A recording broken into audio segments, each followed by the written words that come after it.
Welcome to Pindar Poetry. We hope you learned something new. In this video, I will show how to make delicious cabbage momos. First, let's prepare the dough.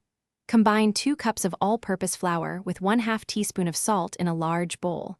Gradually add about 1/2 cup of water, mixing until a shaggy dough forms.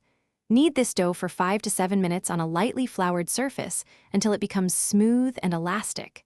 Cover it with a damp cloth and let it rest for at least 30 minutes.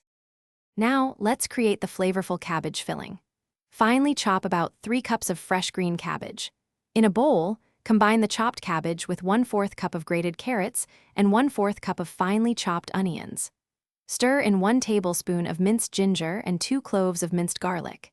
Season this mixture with 1 teaspoon of salt, 1/2 teaspoon of black pepper, and 1 tablespoon of soy sauce for a rich taste. With our dough and filling ready, it's time for the fun part, shaping the momos. Divide the rested dough into 20 equal small balls. Roll each ball into a thin, 3-inch diameter circle.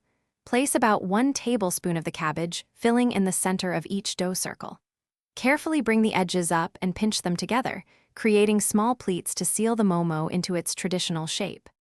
Finally, let's cook and enjoy our delicious momos.